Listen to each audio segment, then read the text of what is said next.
इस वक्त की बड़ी खबर जालौन से आ रही है। जालौन को मिली केंद्रीय विद्यालय की सौगात। उरई विधानसभा क्षेत्र के बटेरा गांव में बनेगा केंद्रीय विद्यालय।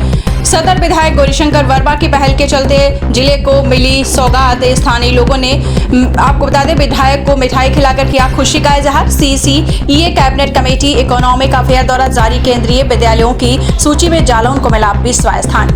रिपोर्ट अजय सहारा, जालौन। जनपद को केंद्रीय विद्यालय की सौगात मिली है, कैसे ये संभव हो पाया, कब इसकी मांग की गई थी? आज मैं देश के यशस्वी प्रधानमंत्री आदरणीय नरेंद्र मोदी जी को और भारत सरकार के केंद्रीय शिक्षा मंत्री आदरणीय धर्मेंद्र प्रधान को और उत्तर प्रदेश के यशस्वी मुख्यमंत्री आदरणीय योगी आदित्यनाथ जी को बहुत बहुत बधाई देना चाहता हूं कि 2017 से लगातार जनपद वासियों की एक मांग उठती रहती थी कि केंद्रीय विद्यालय जनपद जालौन में कब खुलेगा। उस मांग को मैं प्रयास करता रहा। कई बार मैंने मुख्यमंत्री के माध्यम से पत्र भिजवाया और कई बार मैं केंद्रीय शिक्षा मंत्री धर्मेंद्र प्रधान से जाकर स्वयं मिला था। तो उन्होंने कहा था कि समय आने दो, जब स्वीकृतियां होंगी तो आपका जनपद भी उस स्वीकृति में शामिल होगा। तो निश्चित रूप से आज जनपद जालौन वासियों को केंद्रीय विद्यालय की सौगात की स्वीकृति आज मिल गई है। और बड़ी खुशी की बात यह है कि वो उरई विधानसभा के अंतर्गत उरई कोटा मार्ग पर जो गांव बड़ेरा है, उस बड़ेरा के आसपास जो कॉलोनी की डेवलप की जमीन को एक्वायर किया गया है, उसी जगह उसकी स्वीकृति हुई है। किस तरह से इससे लाभ मिलने की संभावना है जनपद?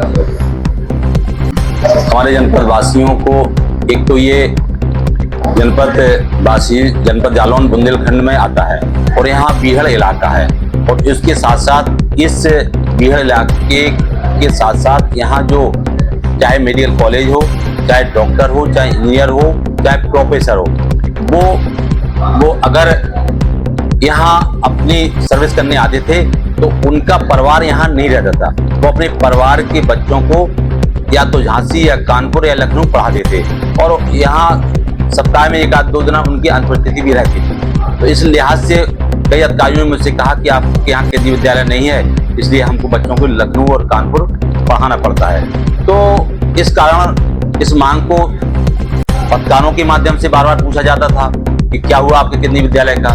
तो मैं उनसे एक ही निवेदन करता था कि आने वाले समय में केंद्रीय विद्यालय स्वीकृत होगा। और जब 22 का चुनाव आया तब भी पत्रकारों ने महोदय ने पूछा कि क्या हुआ, आपका विजन था कि केंद्रीय विद्यालय खुलेगा।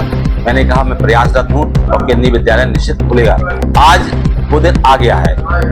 आज के दिन जो स्वीकृति मिली है, उस स्वीकृति के साथ साथ मैं अपने जनपद के जिलाधिकारी को भी बहुत धन्यवाद और बधाई देता हूँ कि कई बार इस विद्यालय को खुलने के लिए आपत्तियां आई, उन्होंने उन आपत्तियों को निस्तारण करते हुए बार बार रिपोर्ट भेजी।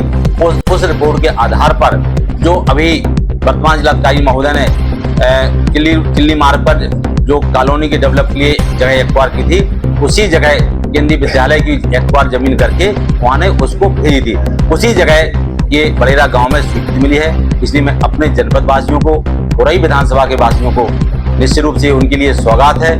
मेरे लिए खुशी का दिन है कि आज मेरे माध्यम से वो सौगात जनपद वासियों को मिली और इस केंद्रीय विद्यालय से जनपद के युवाओं में हमारे छोटे छोटे बच्चों को, जो एक बच्चों के लिए कोटा होता है परीक्षा के माध्यम से, उनका भी एडमिशन होगा और निश्चित केंद्रीय विद्यालय में अच्छी पढ़ाई है, अच्छा अनुशासन होता है, अच्छी शिक्षा मिलती है।